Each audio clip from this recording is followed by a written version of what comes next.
Salut à toi, donc ici on va continuer avec quelques applications, quelques petits exemples d'exercices sur la décroissance radioactive. Donc petit rappel pour commencer, la loi de décroissance radioactive qu'on a bien détaillée dans les vidéos précédentes. Donc décroissance radioactive. Donc le nombre de noyaux radioactifs à un instant t, c'est égal au nombre de noyaux radioactif à l'instant t égale 0, que je note n0, fois exponentielle, la fonction exponentielle, moins lambda t, avec lambda qui est une constante qu'on appelle la constante de désintégration, typiquement exprimée en seconde moins 1. Donc ça, c'est la formule très importante à bien retenir, à bien connaître et comprendre, bien sûr, pour la décroissance radioactive. Donc, premier petit exercice de cette vidéo, on va se donner un composant radioactif qui suit la loi de décroissance, n de t égale n0 exponentielle de moins 0,05 fois t. Et donc je te pose la question, à partir de cette loi de décroissance, pour un certain composé, on n'a même pas besoin de préciser le nom ici, quelle est donc la demi-vie? Quelle est la demi-vie de ce composé? Alors peut-être que tu connais déjà la formule qu'on a vue dans la vidéo précédente qui reliait en fait la constante de désintégration et le temps de demi-vie. Donc très simplement, si tu connais cette relation, on sait que t1,5 c'est égal à ln, le logarithme népérien, de 2 divisé par lambda. Donc si tu la connais, c'est très bien. Si tu la connais pas, on peut la redémontrer très facilement. Effectivement, si on remplace par t1,5 dans cette équation de n en fonction du temps, ça nous donne n de t1,5 est égal à n0 exponentielle de moins 0,05 fois t1,5. Or, n de t1,5, c'est-à-dire la quantité de noyaux radioactifs à la demi-vie, au bout de la durée égale à la demi-vie, eh bien c'est très simplement, par définition, la quantité initiale divisée par 2. C'est par définition de la demi-vie.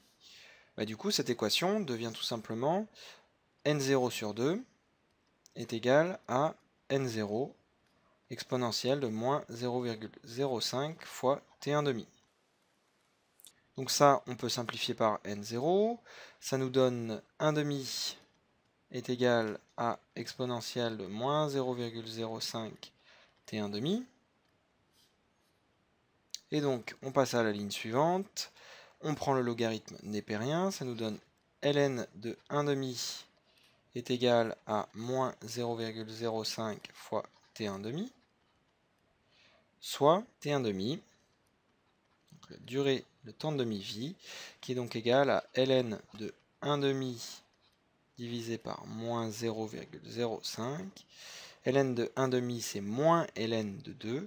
Les moins se simplifient entre le numérateur et le dénominateur. Ça nous donne donc ln de 2 sur 0,05. Et ça, c'est bien la formule que j'avais notée ici en haut.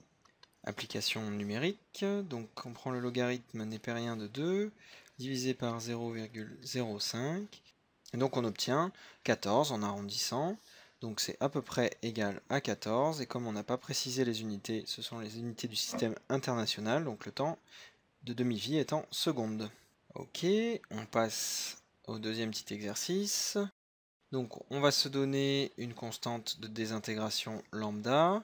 Par exemple, lambda est égal à 0,001 et on va dire que ce sont des années, des années moins 1. Donc la loi de désintégration pour ce produit radioactif, pour cet élément radioactif, c'est n de t égale n0 exponentielle moins 0,001 fois t, et t est exprimé ici en années, puisqu'on a une constante lambda qui est exprimée en année moins 1.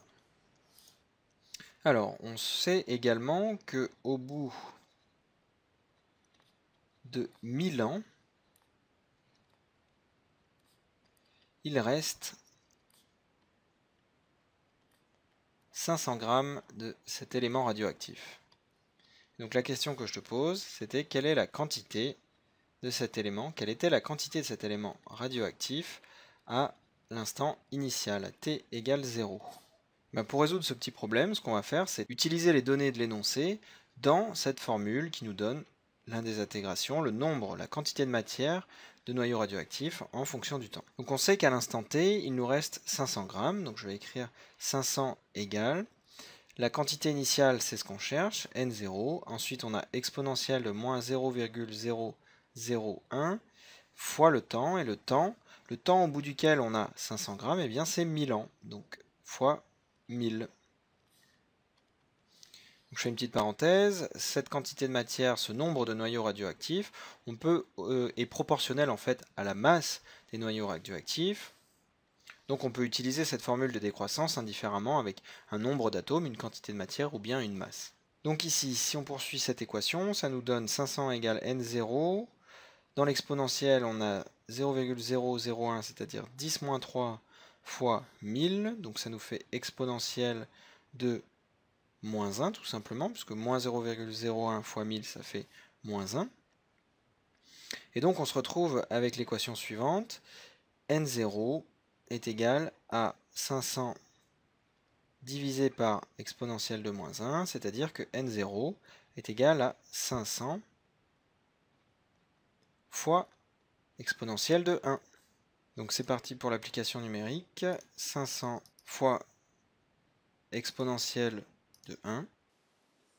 Et bien ça nous donne 1359. Donc on a les trois chiffres significatifs, on va en garder que 3. Donc on va prendre 1360.